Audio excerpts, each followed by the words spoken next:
50장 1절에서 3절. 요셉이 아비 얼굴에 굽으려 울며 입 맞추고 그 수종 의사에게 명하여 향재료로 아비의 몸에 넣게 하매 의사가 이스라엘에게 그대로 하되 40일이 걸렸으니 향재료를 넣는 데는 이 날수가 걸림이며 애굽 사람들은 70일 동안 그를 위하여 곡하였더라. 4절에서 6절. 곡하는 기간이 지나매 요셉이 바로의 궁에 말하여 가로되 내가 너희에게 은혜를 입었으면 청컨대 바로의 귀에 고하기를 우리 아버지가 나로 맹세하게 하여 이르되 내가 죽거든 가나안 땅에 내가 파서 둔 묘실에 나를 장사하라 하였나니 나로 올라가서 아버지를 장사하게 하소서 내가 다시 오리이다 하라 하였더니 바로가 가로되 그가 네게 시킨 맹세대로 올라가서 네 아비를 장사하라. 자기 요셉이 이제 아버지 시신을 그 애굽의 영토가 아닌 가나안 땅에 가서 장사를 드리겠다고 하거든요. 그걸 이제 부탁을 하는 거예요. 그 바로한테. 그 바로 입장에서 보면 이건 굉장히 껄끄러운 부탁입니다. 그 승낙하기 굉장히 어려운 거예요, 이게. 왜 그러냐면 일단 중요한 인물이 자기네 그 국경 밖으로 나가는 거죠. 예. 자기 영토 밖으로 벗어나는 것이고 그렇게 되면 수많은 사람이 따라갈 텐데 거기 자기 통제권을 벗어날 수도 있는 거예요, 이게요. 그러니까 자기 통제권에서 벗어난다는 얘기거든, 지금. 중요 인물이. 그리고 많은 사람들이. 그러니까 이 불안 요소가 많은 거죠. 왕 입장에서는 허락하기 굉장히 어려운 부탁을 하는 겁니다. 근데 요셉은요, 작게는 아버지의 부탁이고 크게는 4대 만에 애굽에서 나오겠다는 하나님의 예언이 있었던 거예요. 그걸 믿고 하는 겁니다, 지금. 그 말씀을 믿고. 과감하게, 바로가 어려운 입장이지만 과감하게 이제 부탁을 하는 겁니다. 그래서 결국은 허락을 얻어냈어요? 얻어냈습니다. 그래서요, 어떤 경우가 됐든 간에 하나님의 일을 먼저 우선순위에 두고 하나님의 일을 먼저 생각해서 그래서 내 마음에 결심을 하면 의외로 결정권자의 허락을 잘 받아낼 수 있습니다. 하나님의 일을 우선순위에 두고 내가 그것을 결심한 가운데 뭘 부탁하게 되면 상대방의 그 결정을 잘 받아낼 수 있다고요.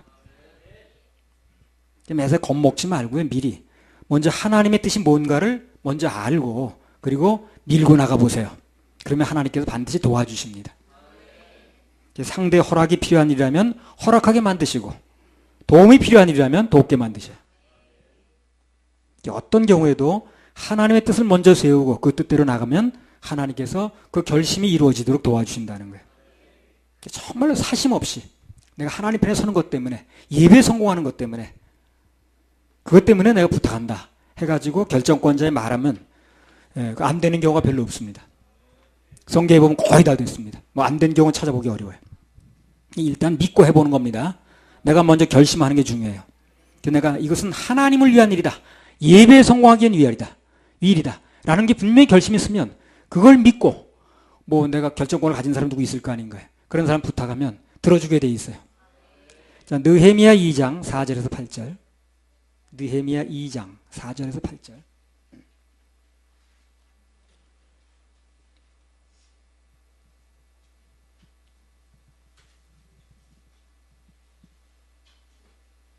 느헤미야 2장 4절에서 8절. 왕이 내게 이르시되 그러면 내가 무엇을 원하느냐 하시기로 내가 곧 하늘의 하나님께 묵도하고 왕에게 고하되 왕이 만일 즐겨하시고 종이 왕의 목전에서 은혜를 얻었사오면 나를 유다 땅 나의 열조의 묘실 있는 성읍에 보내어 그 성을 중건하게 하옵소서 하였는데 그때 왕후도 왕의 곁에 앉았더라. 왕이 내게 이르시되 내가 몇 날에 행할 길이며 어느 때에 돌아오겠느냐 하고 왕이 나를 보내기를 즐겨하시기로 내가 기한을 정하고 내가 또 왕에게 아뢰되 왕이 만일 즐겨하시거든 강서편 총독들에게 내리시는 조서를 내게 주사 저희로 나를 용납하여 유다까지 통과하게 하시고 또 왕의 삼림 감독 아삽에게 조서를 내리사 저로 전에 속한 영문의 문과 성곽과 나의 거할 집을 위하여 들보 제목을 주게 하옵소서 하매 내 하나님의 선한 손이 나를 도우심으로 왕이 허락하고. 자, 마찬가지입니다. 자기가 지배하고 있는 영토인데 그 영토를 자기가 가서 점령적이 있는데 그 점령 나간 민족이 성을 쌓게 해달라고 그러는 거예요. 그러면 안 되지. 그 성을 쌓아놓고 무슨 일을 할지 모르잖아요. 그래서 허락하기 어려운 거거든, 이게. 그 느헤미야가 하나님을 믿고 하는 거예요, 지금 허락을 받는 겁니다. 그 성벽을 쌓도록 허락했다 나중에 그 사람들이 무슨 일을 할지 모르잖아요. 그러니까 허락하기 어려운 건데 하나님의 명령을 믿고 하나님께 도와주실 걸 믿고 느헤미야가 좀 얘기를 한 거예요. 우리나라 일제 강점기에 예를 들면 그렇습니다. 일제 강점기에 우리나라 백성들이 어디 성을 좀 쌓겠다 그러면 일본 사람이 허락하겠습니까?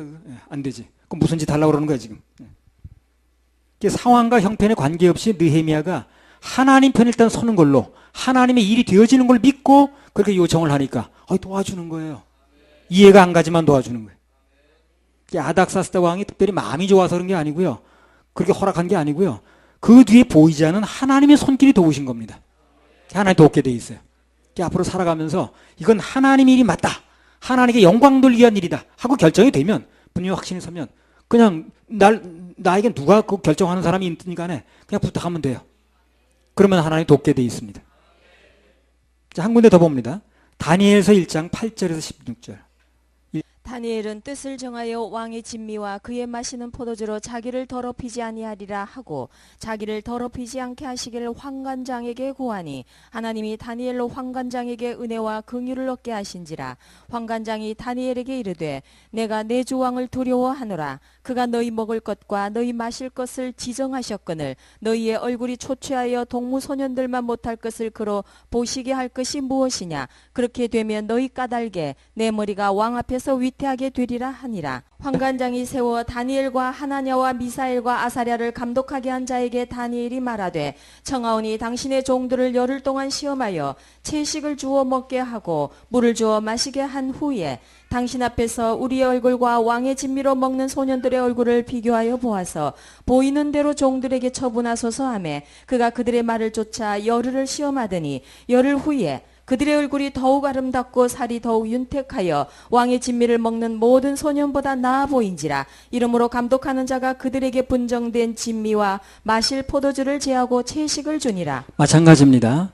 전혀 안 되는 일인데 다니엘이 하나님 앞에서 먼저 결심을 했죠. 그죠? 하나님 앞에 서기를 결심을 한 겁니다. 그리고 말을 하니까 환관장이 문자 그들이 자기 목이 걸린 문제 얘기예요. 그래서 왕 앞에 가서 초췌한 모습을 쓴다든가 기분 나쁜 모습으로 쓴다든가 건강을 잃은 모습으로 쓰게 되면 왕이 그냥 내버려두지 않거든요. 이거 누가 관리하는 거야 이거. 그래서 관리하는 사람이 목 달아나게 돼 있어요. 그래서 자기 목이 걸린 문제인데 부탁을 하니까 들어주죠. 그러니까 환관장이 그 요청을 들어준 이유가 나오는데 뭐냐면요. 8절 9절만 다시 읽어보세요. 그런 상황에서 어떻게 들어줬는가. 다니엘은 뜻을 정하여 왕의 진미와 그의 먼저 뜻을 정했습니다. 먼저 뜻을 정했어요. 자기 먼저 뜻을 정해야 되는. 그 다음에 왕의 진미와 그의 마시는 포도주로 자기를 더럽히지 아니하리라 하고 자기를 더럽히지 않게 하기를 환관장에게 고하니 하나님이 다니엘로 환관장에게 은혜와 긍휼을 얻게 하신지라. 자, 어떻습니까? 먼저 자기 뜻을 정하고 그리고 말을 했더니 하나님께서 그 환관장으로 하여금 은혜를 입게 만들어지는 거예요. 은혜를 입게. 안 될 일인데 원래. 될 리가 없어요. 이 사람은 잘 돼봤자 본전이에요. 그거 안 되면 자기 목 달아나는데 그렇게 할 리가 없어요. 그런데 하나님이 은혜를 입게 하는 거예요. 그래 들어주게 만드는 거예요. 먼저 뭘 했습니까? 하나님 편에 설 수 있도록 결정을 했다는 거예요. 뜻을. 나도 뜻을 안 정해놓고 누구 뜻을 바꾸겠어요. 내가 먼저 뜻을 정해줘야 돼요. 그리고 분명하게 뜻을 정하고 이야기를 하게 되면 그 사람이 하나님의 은혜를 입어서 해주게 돼 있다니까. 내가 먼저 하나님 편에 서기로 결심하고 요청을 하면 하나님께서 도와주십니다. 허락된다고 보면 돼요. 근데 만약에 내가 이렇게 결심을 하고 말을 했는데도 안 통했다. 그러면 그것은요. 하나님께서 더 좋은 일을 예비하고 있는 거예요. 맡기면 됩니다. 분명하게 내 결심을 했는데도 그게 안 들어졌다 하면 더 좋은 일이 기다리고 있다니까요. 좋은 아이 복으로 만드십니다. 할렐루야. 우리 하나님께 박수 올려드려요. 자, 50장 7절에서 14절. 요셉이 자기 아비를 장사하러 올라가니 바로의 모든 신하와 바로 궁의 장로들과 애굽 땅의 모든 장로와 요셉의 온 집과 그 형제들과 그 아비의 집이 그와 함께 올라가고 그들의 어린아이들과 양떼와 소떼만 고센 땅에 남겼으며 병거와 기병이 요셉을 따라 올라가니 그때가 심히 컸더라. 그들이 요단강 건너편 아닷 타작마당에 이르러 거기서 크게 호곡하고 애통하며 요셉이 아비를 위하여 7일 동안 애곡하였더니 그 땅 거민 가나안 백성들이 아닷 마당의 애통을 보고 가로되 이는 애굽 사람의 큰 애통이라 하였으므로 그 땅 이름을 아벨 미스라임이라 하였으니 곧 요단강 건너편이더라. 야곱의 아들들이 부명을 쫓아 행하여 그를 가나안 땅으로 메어다가 마므레아 막벨라 밭굴에 장사하였으니 이는 아브라함이 헷 족속 에브론에게 밭과 함께 사서 소유 매장지를 삼은 곳이더라. 요셉이 아비를 장사한 후에 자기 형제와 호상군과 함께 애굽으로 돌아왔더라. 하나님께 예배드리기 위해서 하나님 편에 서기 위해서 내가 먼저 결심하고 내가 다소의 손해가 있어도 내가 감수하겠다는 결심을 가지고 말을 하게 되면 전혀 예상치 않게 이렇게 허락을 하더라고. 그래서 오늘 요셉이 그게 나가는 게 어려운 일인데 그렇게 부탁을 했더니 바로가 허락을 했어요. 그래서 국경 밖까지 나가서 예배드리고 장례 치르고 돌아왔습니다. 느헤미야도 마찬가지였고 다니엘도 마찬가지. 미리 겁먹지 말아요. 예, 미리 거기다 불이익 당하면 어떡하는 거야. 직장이나 쫓겨나면 그럴 리가 없다니까요. 그럴 리가 없습니다. 자, 여기 방금 읽은 본문에 뭐가 나오냐면 하나님 손에 붙들려서 쓰임받고 죽기 전에 침상에서 예배까지 했죠. 침상에서 막 침상을 붙들면서 예배했잖아요. 야곱이. 그 마지막 가는 길이 나왔습니다. 오늘 여기 장례식 광경을 보면서 느낄 수 있는 게 뭐냐면 야곱의 마지막 가는 길이 전혀 초라하지 않았다는 겁니다. 그렇죠? 초라하지 않죠? 어떤 왕의 장례식보다 더 웅장하고 장엄하고 규모가 컸습니다. 이걸 통해서 알 수 있는 게 뭐냐면 우리 하나님의 자녀들의 인생은 중간에 어떤 과정을 겪든 간에 결국은 해피엔딩이라는 거예요. 그걸 우린 믿어야 됩니다. 하나님께서 그 인생을 절대로 초라하게 끝나게 하지 않아요. 우리 믿는 하나님의 자녀들의 인생을 절대 초라하게 끝나게 하지 않습니다. 시편 116편 15절. 시편 116편 15절. 성도의 죽는 것을 여호와께서 귀중히 보시는도다. 한 번 더 읽어보세요. 성도의 죽는 것을 여호와께서 귀중히 보시는도다. 하나님께서는 우리 성도의 죽는 것을 어떻게 보신다고요? 아주 귀중하게 봅니다. 그래서 스테반이 올라갈 때 어땠습니까? 예수님이 보좌에서 일어나셨습니다. 오라고 말해. 주님이 그렇게 일어나서 하실 일은 별로 없는데요. 성경에 보면 하나님이 일어나셨었다는 얘기가 그거 나오거든. 그리고 죄인이 돌아올 때 그냥 아버지가 달려갔다는 얘기도 나오고. 지금 뭐가 하나님 기뻐하시는 걸 알아야 돼. 그래서 우리 성도가 구원받은 하나님 자녀가 하늘나라 입성하게 되면요, 주님이 일어나셔서 천군 천사와 함께 우리 맞이하십니다. 그러니까 우리는 생명이 어느 날 끝나는 날 천국에 입성할 때 그렇게 멋있게 들어가는 거예요. 초라하게 들어가지 않습니다. 그래서 나도 내 인생이 결코 초라하게 끝날 거라고 생각하지 않아요. 여러분도 마찬가지입니다. 그래서 우리 인생을 결코 하나님께서 슬픈 영화의 주인공으로 만들지 않는다는 거예요. 하나님 안에서는 장래에 대한 불안은 일체 떨쳐버리고 주님 주신 사명에만 몰두하면 됩니다. 사람들 보면 걱정이 많아. 나는 돈 벌어놓은 것도 없고 적금 들은 것도 없고 또 오후는 어떻게 하냐 그런 걱정하지 마세요. 하나님이 보장입니다. 하나님이 보장이에요. 한번 해보세요. 하나님이 보장이십니다. 하나님이 보장이십니다. 자녀 기억도 걱정하지 마세요. 때가 되면 하나님이 다 책임을 지시더라고. 나도 무슨 보장 있는 사람은 아닌데 다 직장도 그만두고 사역만 뛰어들었는데 하나님이 때가 되니까 다 책임지셨습니다. 나는 결혼 자금도 없고 뭘 가지고 시고 올리냐 걱정하지 마셔요. 우리는 하늘나라에 적금된 사람이라 필요하면 하나님께서 다 공급해 주십니다. 할렐루야. 우리 하나님께 박수 올리도록. 그래서 주님 안에서는 걱정할 게 없어요. 염려할 게 없습니다. 주님이 우리 주님이신가, 주님이 우리 부모이신가, 예수님이 우리 신랑이신가, 이것만 분명히 하면 돼요. 그만 분명하면 나머지 걱정할 게 없습니다. 자, 이 형들이 이제 요셉이 자기 친동생이라는 것도 알았고요. 또 요셉이 보통 신분이 아닌 애굽의 총리 대신이 되었다는 것도 알았습니다. 근데 형들이 한 가지 모르는 게 있는데 뭐냐면 형들에 대한 요셉의 진실을 모르는 거예요. 요셉의 마음을 몰라. 다 알아서 지금 요셉이 총리 대신에 내 동생이 저렇게 출세했어. 친동생이야 저 사람. 해가지고 총리 대신 됐다는 거, 뭐가 어떻게 됐다는 거 다 알았어. 모든 걸. 근데 분명하게 알아야 될 게 하나 있는데 뭐냐 하면 그 요셉의 마음을 모르는 거예요. 다른 건 다 알았는데. 모든 것이 다 밝혀진 뒤에도 형들은 여전히 요셉이 그 옛날로 인해서 자기한테 원수가 아플까봐 그걸 가지고 막 머리 싸매고 있는 거예요. 못 누리는 거죠. 형들이 끝까지 몰랐던 게 뭐냐면 모든 것을 주고도 누리게 하려는 그 요셉의 마음을 모르는 거예요. 그래서 요셉은 형들을 이미 다 용서해주고 다 누리게 해주고 모든 걸 주려고 하는데 형들이 그걸 모르는 겁니다, 지금. 오늘날도 똑같아, 이게 똑같아. 우리가 신앙생활 하면서 하나님 마음을 모르면 아무리 기쁨도 없고요. 즐거움이 없어요. 마음을 아는 것만 기쁜 거예요. 하나님 마음을 모르면 무슨 일만 벌어지면 아유 큰일 났네. 그게 먼저 보여. 그게 너무 커 보이는 거예요. 걱정 태산이야. 기쁨이 없어. 그래서 하나님 마음을 모르고 사는 사람들은 보면은 신앙생활 한다고 하면서 기쁨이 없어요. 걱정이 태산이야. 하나님께 뭘 주셔도 누리지도 못하고. 그래서 아무튼 그래서 요셉이 형들에게 양식도 주고 집도 주고 살 땅도 주고 다 마련해 줬는데 정작 마음 전달하는 게 어려운 거야. 다 주는 거 다 어렵지 않은데. 집도 줄 수 있어요. 땅도 줬어요. 돈도 줬어요. 다 주는 거 양식도 주고. 그 주는 건 주는데 그 주는 거는 잘 받아가지면서 그 마음을 잘 줄 수가 없는 거예요. 마음을. 그래서 다른 거 다 줄 수가 있는데 하나님 마음을 전달하기가 힘들더라고요. 여러분 돈 주는 거 어렵습니까? 쉽습니다. 물건 전달해 주는 거 쉽습니다. 다 쉬워요. 근데 하나님 마음을 전달하기 어렵더라고. 그게. 진짜는 그게 진짜인데. 특히 진실을 전달하기 어려워. 그래서 사람들 전부 귀가 중독돼 있습니다. 이것저것 듣지 말아야 될 말을 전부 들어가지고요. 귀가 전부 중독돼 가지고 달콤하고 그 인간의 이성에 맞는 말은 다 거짓인데 그거. 그 귀를 잘 기울여요.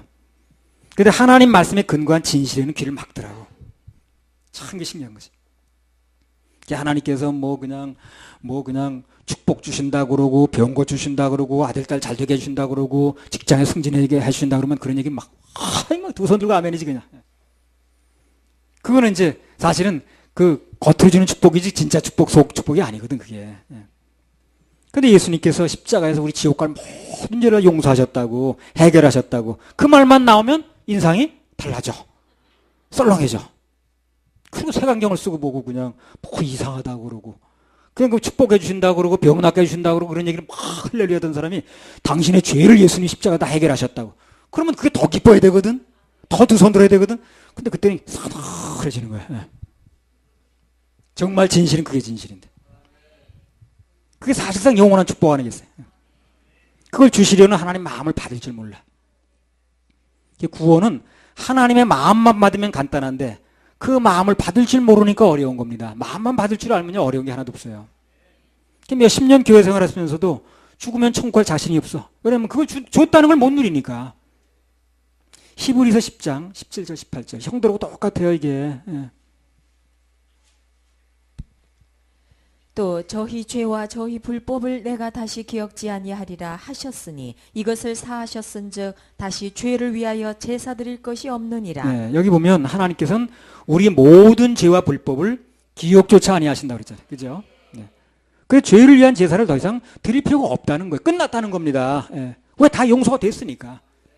근데 이걸 못 믿어 이 말을. 다 끝날 리가 없대. 참음죄 남았대 자꾸만. 다 끝났다고 얘기를 해도 자꾸 뭘 남았다고 그래. 이거 희한한 현상입니다. 빚 받을 사람이 다 받았다는데 안 갚아도 된다는데 갚을 사람이 자꾸만 왜요 더 갚을 게 남았는데요. 받아야죠 이러는 거예요. 그거 웃기는 거 아니에요?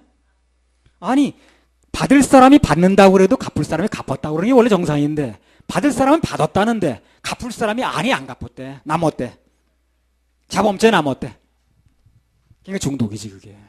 제정신 가지고 하는 얘기 아니거든. 진실을 전하기 쉽지 않은 거예요 이게요. 거짓은 전하기 쉬운데.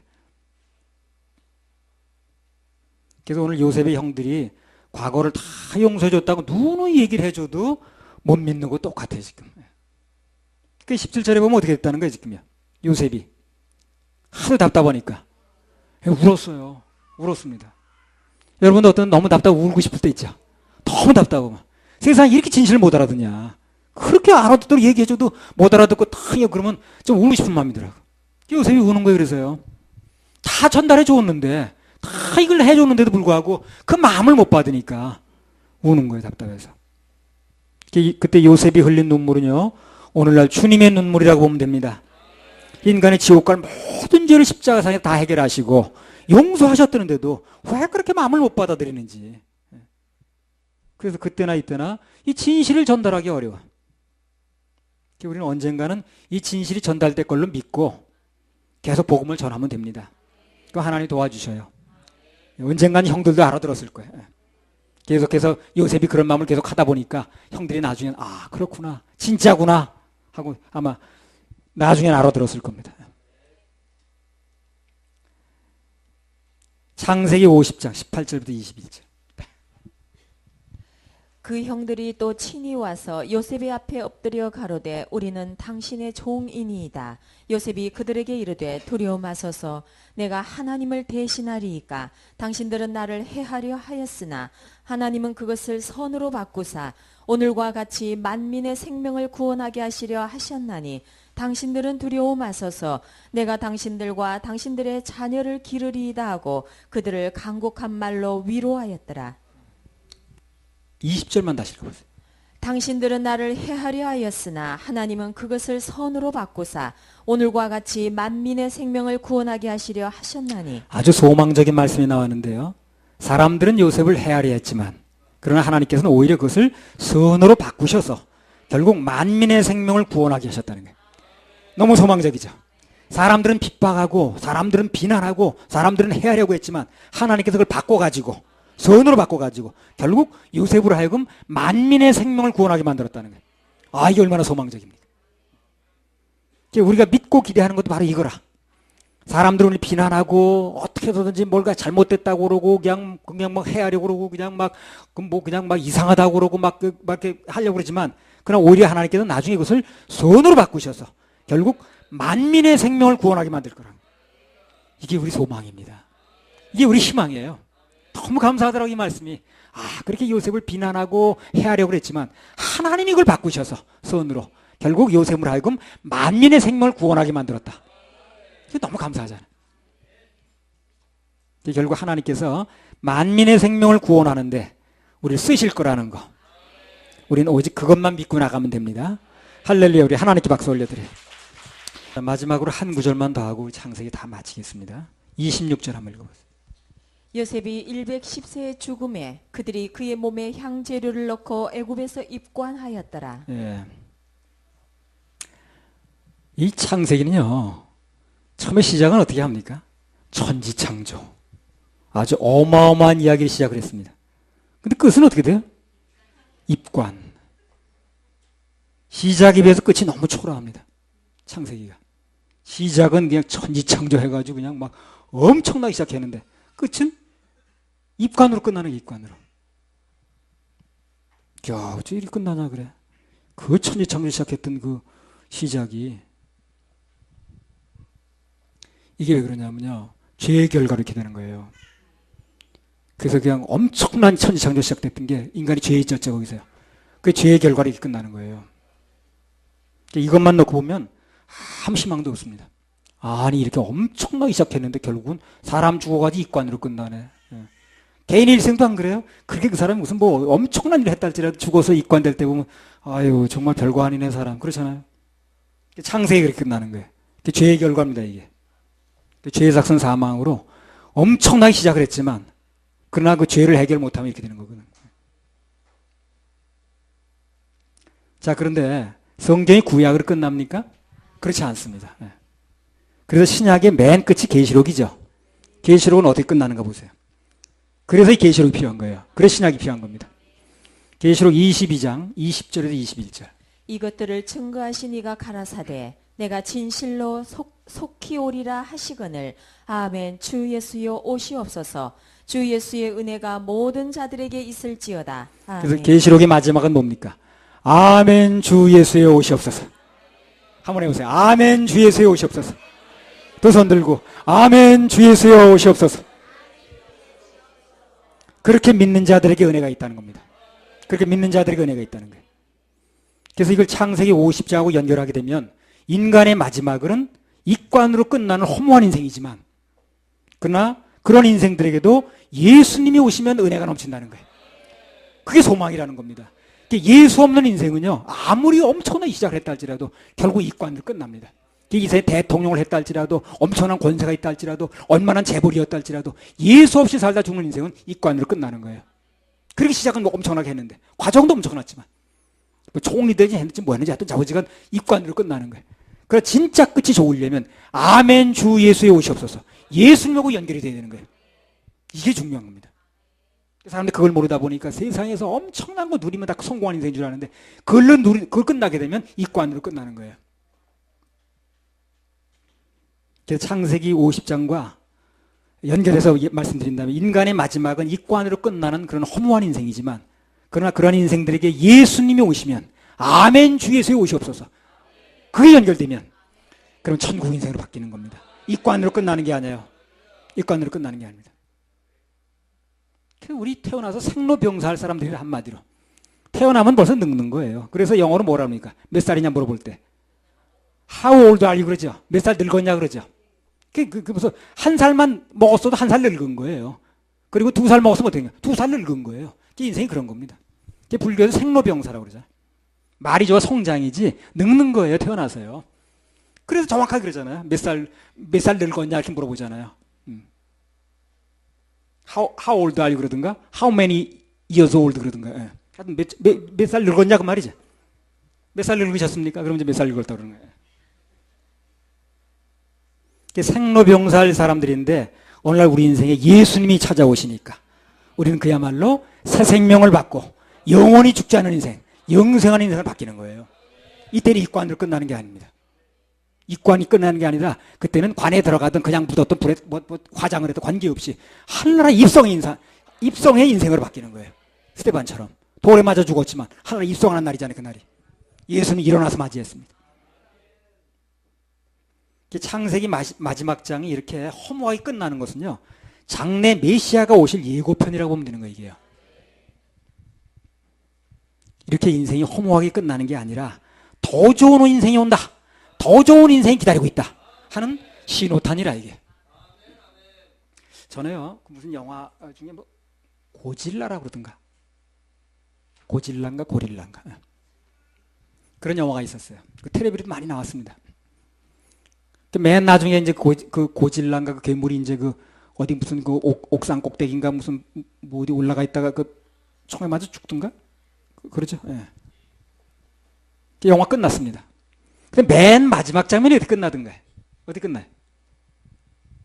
그 고질라 죽었어. 비행기 맞아 죽었던가 뭐 하여튼 폭탄 맞아 죽었어. 근데 그걸로 끝나는 게 아니라 맨 마지막에 어떻게 끝나던가? 마지막 그거예요. 바로 그거예요. 예. 그거예요. 예. 그 새끼가 자라고 있는 장면이 나오잖아요. 맨 마지막 장면.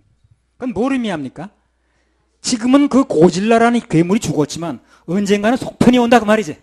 속편이 나온다 그걸 암시하는 거죠. 창세기 장면 마찬가지입니다. 여기서 허무하게 끝낸 인생을 끝나는다는 건 언젠가는 이걸로 끝나는 게 아니라 엄청난 속편이 있다는 얘기를 하는 거예요. 거룩한 속편이 있다는 겁니다. 죽는 걸로 끝났지만 거룩한 생명의 속편이 있다는 얘기를 하는 거예요. 이걸 알아들어야 성경이 열리는 거예요. 이걸 알아들어야 성경이 열리는 거예요. 비록 인간은 죽어서 허무하게 입관이 되지만 그러나 언젠가 절대자이신 메시아가 오게 되면 영원히 사는 존재로 바뀐다. 그걸 얘기하고 있는 거예요 지금요. 창세기 50장이 그걸 얘기로 끝나는 거예요. 그래서 그게 끝나면서 뭐 어떻게 됩니까? 마태복음으로 연결되는 거예요. 이제 예수 그리스도 오는 걸로 연결되는 거예요. 다음 주부터 마태복음 들어갑니다. 창세기는 그렇게 허무하게 끝나지만 입관으로. 그러나 그걸로 끝나는 게 아니라 너무 허무하지 그러면. 짐승이나 다를 바가 없잖아요. 그러나 그걸로 끝나는 게 아니라 예수님이 우리 인생에 찾아오시면 우리는 영생하는 사람으로 바뀐다. 그렇게 연결되는 겁니다. 그래서 성경이 그렇게 연결되는 거예요. 그래서 오늘은 창세기를 끝납니다만 다음 주부터는 예수님이 직접 오시는 마태복음이 시작되는 거예요. 인간 죽어서 허무하게 입관되지만 그러나 언젠가 절대자이신 메시아가 오게 되면 영원히 사는 존재가 될 거라는 거. 이걸 암시하는 겁니다. 그걸 볼 수 있는 눈이 열리면 성경이 열리는 거예요. 그래서 성경의 맨 마지막 장인 계시록 22장이 아멘 주 예수여 어서 오시옵소서 이렇게 끝나는 겁니다. 그게 완전한 결론인 거예요. 창세기 50장의 결론이 아니라 그건 중간에 있었던 얘기고 진짜 결론은 아멘 주 예수가 오시는 게 결론이라. 우린 그걸 맞이할 그분을 맞이할 준비가 돼야 되는 거예요. 창세기 50장이 끝나는 게 아니에요. 우리는 창세기 50장이 끝났지만 그러나 우리에게 소망적인 것은 아멘 주 예수에 오시옵소서 이게 끝납니다. 예수가 오신다는 그 예수가 진짜 오시잖아요. 다음 주에 마태복음을 통해서 예수님이 우리 교회로 오시는 거예요. 할렐루야. 우리 하나님께 박수 올려드려요.